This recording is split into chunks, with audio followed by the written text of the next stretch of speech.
friends, welcome back to my channel Planty Princess. My name is Ashley. Today we are going to be reacting to some plant TikTok hacks. I am super excited to do this video. I know TikTok is a very large and popular social media network. So I went on, I found 15 plant hacks that I want to share with you guys. Some are goes, some are no's. So let's run through these 15 hacks. I'm going to give you my opinions, tell you what I think, and I would love to hear down in the comments below what you think about each one of these hacks. So to start off, we have the viral banana peel tea fertilizer hack. Let's watch this video and see how this hack works. This is by far the easiest plant hack I've seen on TikTok. You can turn your leftover banana peels into fertilizer. Just place them in a jar with water and let that sit at least overnight. It should look something like this.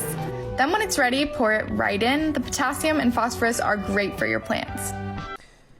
Okay, so off the rip, I definitely get the appeal to this hack. I definitely see why people might think this would be a good idea, why people may think it might be good for your plants. Bananas are loaded with potassium, right? So plants need, NPK, nitrogen, phosphorus, potassium. So from the banana peels, you're thinking your plant's going to get the phosphorus, you're thinking your plant's going to get the potassium.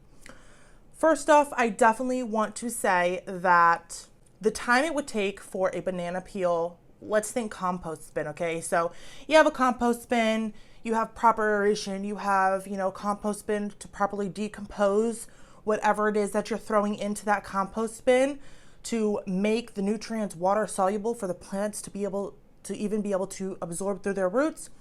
It takes water, nitrogen, oxygen, carbon dioxide, all that stuff. And, I don't compost, so I am by no means a botanist, a compost expert, a scientist.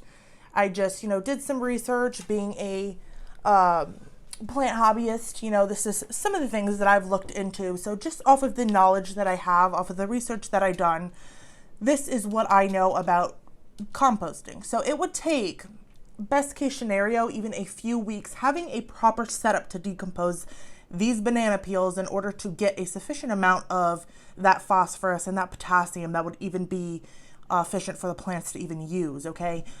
Secondly, having those bananas sitting in that water, I think my first initial thought was definitely not. This is going to attract fungus gnats, fruit flies, regular flies, even ants, maybe even mice if you don't siphon out your water and you're getting chunks of the banana peel or that leftover banana that's left on the skin into your soil. It allows for insects and pests to be able to smell and just come. So I've done some research. I saw many people saying that, after never having fungus gnat problems, they all of a sudden have fungus gnat problems by using this banana peel tea fertilizer. Now, fun fact, while we're talking about banana peels, or while we're talking about potassium rather, plants are able to, potassium is a mobile nutrient. So plants are actually able to relocate the potassium throughout themselves. And this happens by those lower, older leaves yellowing. What they're actually doing is they're taking the potassium, they're taking the sugars, they're taking the nutrients from those dying leaves, assuming your plant is healthy and that is why it is yellowing. And they're throwing it back throughout the whole plant so the whole plant can use it. So getting back to the fertilizer, if you're going to use this, even alone, yes, it might give you a potassium boost, assuming this would work. But it's not a complete nutrient solution. You would still need some other type of fertilizer. It does not give the plants everything they need to grow. So for myself, I would definitely never try this. It just would not do it for my plants. I feel like it would be more of a hassle than it would to benefit your plants. Of course, I don't believe it will harm your plants other than the annoying factor of getting some type of pest. You make that decision. I'm going to pass on this one. Let's move on to the next hack. Propagation hack. How to propagate more efficiently and giving your pups or cuttings the best condition to make roots. I also always have trouble getting cuttings to stay underwater. This is an easy fix.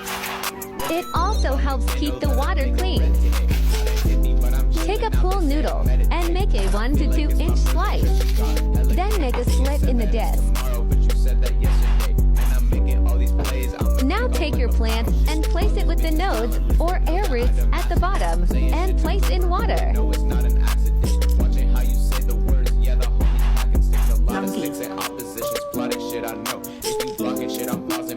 Here we go. Hope you enjoyed. Please follow for more hacks. So this one I definitely agree with. I think this is a great hack. So you get a pool noodle from the dollar store. Of course, they're just $1. You chop it up into a few pieces. You could go an inch long. You could even go half an inch long. It's going to float no matter how big the size you make. And honestly, you only need enough that, you know, the plant can sit on top of it and the roots can go under the water. Now, I found some of these on Amazon. I think I found the most options by Googling or typing it on Amazon. Cloning collar inserts. Now, these are basically the same thing as a pool noodle. It is just basically like some type of foam insert that has a slit in it for you to slip your propagation into, and it keeps it above the water. I think these are typically used for hydroponics. Then again, when you're propagating in water, we can consider that hydroponics if we please, and they work very great. So I found 100 of these on Amazon, give or take, for around $10. Now, if you buy a pool noodle from the dollar store for $1, and let's say that pool noodle is 5 feet long because they are approximately the same height as I am, again, give or take. So we'll use 5 feet. If we made them half an inch long, we're going to get 120 half-inch collars for $1. So I think that's definitely well worth it. I think that these are great for propagations. They will keep your propagations afloat. You know, when they sink down, they get all moldy and they rot. And so I definitely love this hack. I think this is something that I will definitely start doing now that I know about it. Let's move on to the next hack. If you have indoor plants, listen up. I highly recommend bringing your plants outside every couple weeks to liven them up a bit. Let me just stop right there. I have way too many plants to do this. I like to take all my plants outside and give them a good watering. I usually add fertilizer to the water every month or so. The wind also helps to keep the stems strong. That is definitely a bonus. The wind does help generate stronger stem cells. So you can also accomplish this, because I have too many plants, you can also accomplish this by putting a fan in your room and having that fan blow on them. After I fertilize, I like to spray them down with the hose to get rid of any gnats that could be flying around. Yes, drink up. I do this as often as I can, and I have noticed a huge difference in the health of all my plants. They love it. Try it out. Thanks for watching. This is definitely something I would consider if I didn't have so many plants. I think it's great. I know a lot of you take your plants outside in the summertime or in the warmer months, or if you are in a warmer region year round. I know a lot of you do like to have some of those outdoor plants on your patio, your balcony, whatever the case may be for you. I live in Pennsylvania, so I do have cold winters. So if I were, I don't, but if I were to keep plants outside in the summer, I would definitely have to relocate them all back inside when those colder months hit. This is something I might consider, and I would definitely consider for maybe a few of my plants, like maybe some of the ones that I know would most benefit from it. Maybe like, you know, specifically, let me give you a type of plant like a wandering Jew. You know, if you don't keep the wind on those stems, they get really fragile and they break when you look at them. So something like that, maybe it would benefit to have outside in that breeze, give it some fresh air, help it grow a little stronger. But again, I have way too many plants. I know a lot of you have way too many plants to be doing this, dragging all your plants outside, but definitely a good one. Let's move on. I tried the Plant Talk hack for my Monstera. It's been 2 days. 2 new leaves sprouted. I am shooketh. I'm skeptical, okay? 2 days, aerial root sitting in that water for 2 days.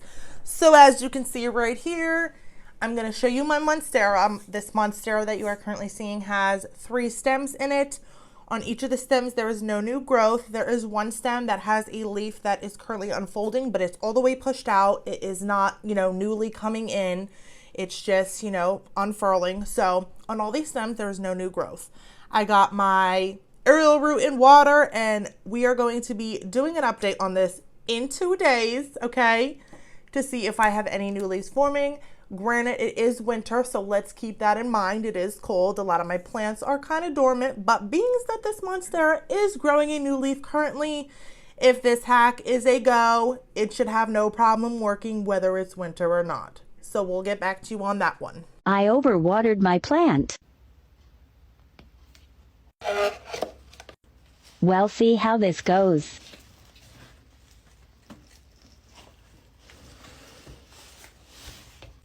Please don't do this. Don't do it. Just don't do it.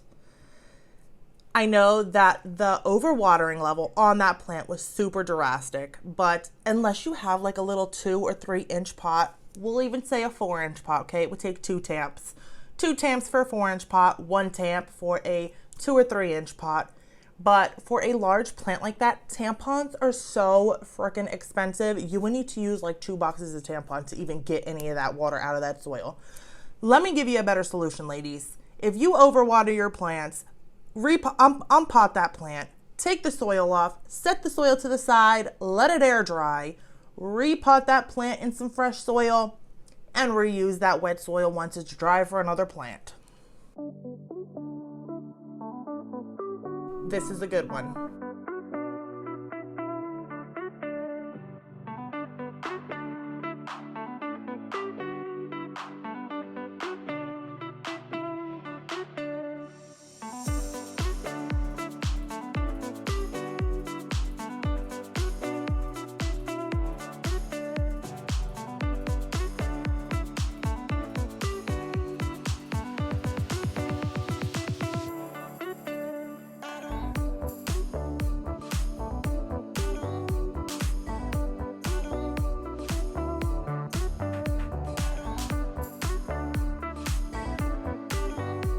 That leaf looks fresh, like a brand new leaf.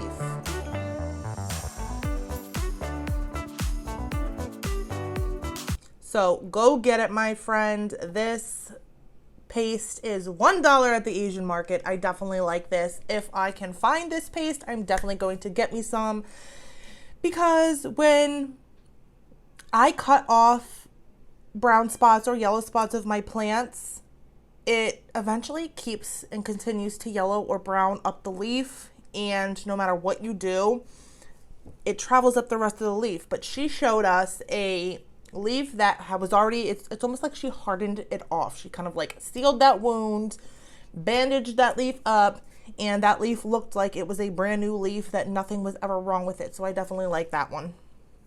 Next, I'm going to show you the easiest way to water your plants. First thing you're going to need is a garden hose. The most important part is to get one of these sink adapters. This is going to allow a garden hose to be attached to your kitchen sink. $7 for this adapter. You can find these on Amazon or at your local hardware store. Simply type in garden hose attachment for sink. This next part is optional, but since I have hanging plants, this extender works great. Now just remove the aerator on your faucet and attach the adapter. Attach your hose and your extended nozzle and turn on the water.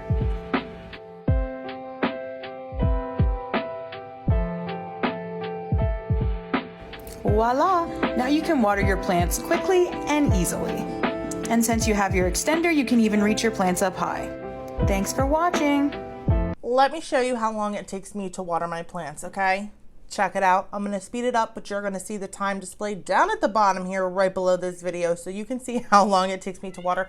Not even all my plants, just a section of my plants. So I'm going to be watering the plants in my small grow tent and the Hoyas in my IKEA cabinet.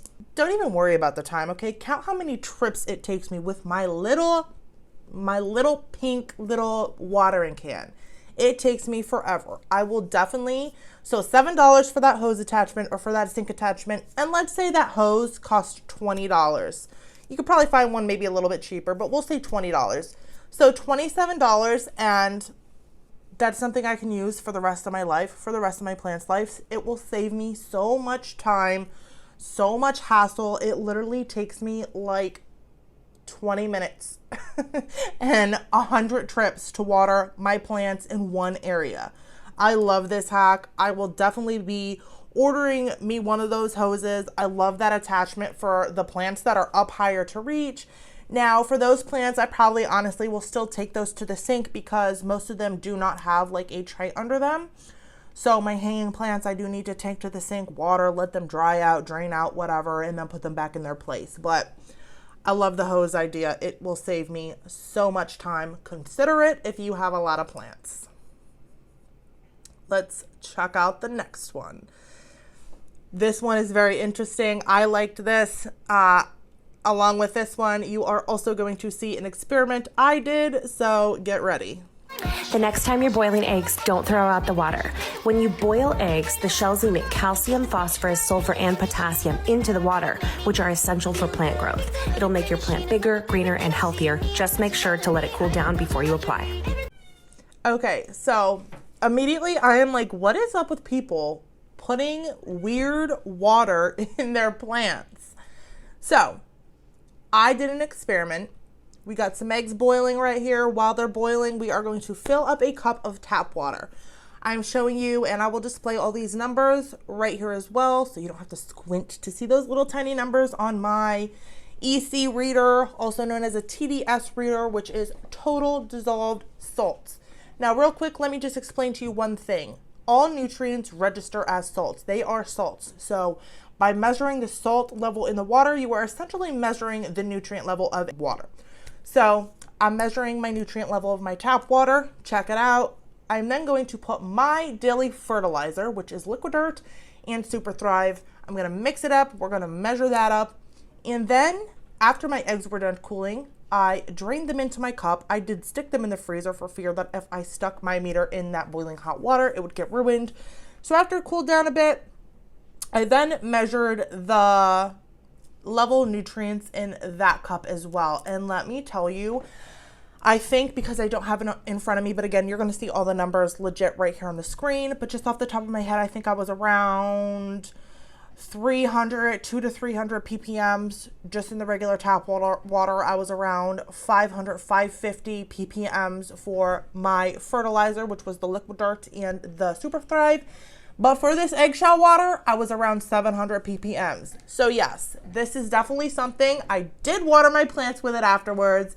And anytime I boil eggs, I will be saving that water, letting it cool down. Be sure you let it cool down, because if you dump that boiling water in your plants, girl, you are going to burn those roots. And I'm not talking about fertilizer burn. I am talking like scorch them off. So yes, this is definitely something I like. I tested the nutrient levels out myself because I just had to see what they were going to be, and definitely worth not wasting that water and throwing it in some of your plants. Let's move on to the next one. So we're replying to a comment right here. OMG, I cannot get this to work. I am with you, okay? I have two of these. I'll show you right here as well. I have two of these on my little DIY plant wall that's normally behind me in my videos. And they are like, first of all, I had to tape the string to the bottom of the pots, and they are still like, they're still kind of lopsided. So I'm with you, whoever made this comment. I can't get it to work correctly either, but I do like the hack. Let's check it out. Rope, like this, flip it twice, place your plant, pull this through that little loop, and you're gonna pull that whole thing over the plant. You're gonna take these two side things and put that over that piece you just pulled through. And then you're gonna grab this middle part right here, and you're gonna pull it tight and just keep pulling. Voila, she makes it look so easy, right? Just like that. Pull it together, just like that. I definitely like this. If you're in a cinch, yes, This is a great hanger, even if they are a little crooked. I do like it, but yes, it was really, it did take me a minute. I feel like I could have whipped up a macrame hanger in the time it took me to figure this out, okay? And it would have been straight. But no, that's great if you're, you know, in a cinch, and it's better than, you know, I used to kind of, and I still do have some of these on my older plants. I made like a really rigged like hanger where I kind of just wrapped the string like in all sorts of ways and tied it together, and it looks horrible, but that's definitely a step up from some of my older plant contraptions that I've made. All right, this next one, I am just like boggled by it. Like, why? Let's check it out. Poor girl plant hack, okay? This is a poor girl plant hack. When you love big plants so hard but the large pots hurt the wallet like use a paper bag from your local grocery store, or from that collection of saved bags jammed packed under your sink. Don't leave your plant naked, it's caca. Don't leave your plant naked, it's caca. Okay, yeah, it is caca. But you know what's even more caca than leaving your plant naked? Putting your plant in a paper bag. Especially those larger plants. They normally come in those, you know, black planters, black nursery pots. They really don't look too bad, and the only person who's really going to notice them is another plant hobbyist, plant lover, whatever we want to call ourselves, okay? That's the only person who's going to point out the planter and be like, what is that? You need a pot. I will never, ever put a plastic or a paper bag on my plants. If you do that, more power to you. Just remember to draw some pictures, put some color on that paper bag before you do it. Also, before I move on, if you don't have planters, check out this video right up here. Me and my mom did do some DIY nursery pot planters. They are super cute, super easy to make, relatively inexpensive. You can do them on large pots, small pots, whatever. So yes, make your own planters. Recycle those nursery pots, make them look cute. You can bedazzle them, you could wow them, whatever you want to do. Let's go to the next Planty TIK TOK hack. Hey y'all, here's one of the easiest ways I found to hang your plant vines on the wall. So I found these amazing plant clips on Amazon. They are literally $5 for a pack of 100. Basically peel off the back, stick it on the wall, and then put your plant vine in it. It's so easy, and I've gone a little crazy, but I love it. Happy planting, y'all. She's gone a little crazy. That would definitely be me. I would be having vines all over my ceilings, down my walls, every which way. The vines would be smacking you in the face. I definitely do like that one. I actually saw a lot of people using those little, you know, wire clips or whatever, like she has there. But so for $5, you can get a pack of 100 of them, I think she said. That's a great price, and you don't need them every node, you know, you only need them every few nodes, and they are clear, so you really don't see them. They're small, so they don't take away from the beauty of the plant. They won't catch your eyes, you know, you'll still focus on the plant, the beauty of the plant, the way it looks so gorgeous trailing or climbing or running across those ceilings. I like that one. Next up, we have another little crafty thing going on here, and I like this one too. Hey everyone, did you know you can turn any pot into a self-watering planter with this awesome kit from Amazon? It's available in 2 sizes and can be adjusted to fit almost any medium or large pot. And it allows you to water your plants without leakage or worrying about having to move them. My Dracaena plant has gotten way too tall for me to carry into the shower to water, so I'm replanting it today in this self-watering container. After removing my plant from the nursery pot and loosening the roots, I'm adding a thin layer of soil to the new container and placing my plant inside. For reference, this is a 15-inch planter that I'm backfilling with soil until the roots are covered, making sure to avoid the water spout you see here. Inside, there's an indicator stick that pops to the top of the spout when the water vessel inside is full. This will also indicate when your planter is empty and you need to refill it with water to water your plant. This is a great hack. Obviously, you know, we get those self-watering planters for our little plants, but, you know, at least for myself, I would have never thought to use one on a bigger plant. But, you know, especially for when you like going away on vacation or whatever the case may be, that is a great thing to grab. You can also use it, like, say you're going on vacation, you need to do it in a hurry. It's probably cheaper than getting a big pot and turning it into a self-watering pot, whatever. And the fact that it can fit multiple sizes. There are 2 sizes that can fit in different size pots, which is also great. It's also a plus. I do not know how much that goes for. I will see if I can find it really quick, though, and put the price of that right up here so you guys know about what that plant planter insert goes for, but I really do like the idea that I think it makes a self-watering pot kind of quick, easy, and accessible. And again, any size pot. Let's check out the next TikTok hack. This is another one I definitely will be doing. I already got some of these ordered and on the way, so let's see. If you're a plant parent, these gloves will change your life. Have you ever noticed your leaves getting dirty or dusty? These microfiber gloves are an easy way to clean them. All of them are plant tips. So immediately, yes, I love this hack. I think it is genius. Girl, you are a genius, okay? When I wipe my leaves, it's just like, you have to hold the leaf still to make sure, you got to be real careful with the rag so you're not breaking the foliage. You throw those gloves on and you literally just wipe, wipe, wipe. Super easy. Love it. Let's move on. Here's a plant parent hack. I keep a nursery pot tray in the back of my truck. This way, anytime I go plant shopping, I don't have to worry about them getting damaged on the way home. You're a real one. You are a real one. Keeping a little nursery, it's like a traveling planter shopping cart right in your trunk, so that way when you go plant shopping, you don't have to worry about the pots falling over. You pop them right in there and you're good to go. Here we go. This is the last one. And again, with the water. Plant Talk, I have a confession. I've been trying the pasta water hack. If you haven't heard, sometimes people try putting unsalted pasta water in their plants to revive them. This is the initial post that made me want to try it. You can pause and read it if you want. Mine's done cooking, now I'm going to strain it. And before you comment, yes, I put salt on my pasta like after I cook it. I just don't put it in the pasta water. I strained my mac and cheese into this. This is how much pasta water I got. Now I'm going to wait for it to get to room temperature. While we wait, let me show you my Monstera, which I have used pasta water on. These were the size of the leaves before I used pasta water. And then this is after. You can see we have big leaf, little fenestration. And then holy moly, I was freaking out when this leaf came out. And then this is the new one. As you can see, it's smaller. I'm not sure if it's because I recently moved or if because you need to keep doing the pasta water to keep the leaves big. Running out of time, let's do it on my experiment. Pasta water, Brita water. Okay, so if you noticed, she didn't use plain up pasta water to begin with. She used a little bit of pasta water and then kind of diluted it with regular water. Why are we putting this weird stuff in our plants? People, just buy fertilizer. Buy fertilizer.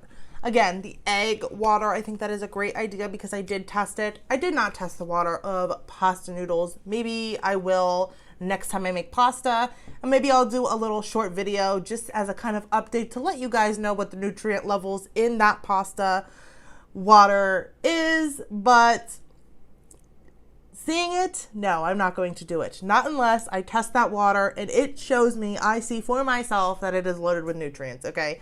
Again, I just want to say real quick, as we're measuring the nutrients, just because the nutrient level is high does not mean that it's nutrients that plants will like. So keep that in mind also. Now, because we know what was in the eggshells, so to speak, measuring the nutrients, we do know that they are nutrients that the plants will benefit from. So also keep that in mind. So that's all we have for today. Those were my 15 plant talk hacks. What I thought of them, if I thought they were a go, if I thought they were a no. I would definitely, like I said in the beginning of this video, I would love to hear what you think about all these hacks. Don't forget to like, comment, and subscribe if you're interested in the content I provide. And as always, every plant's a princess. Bye!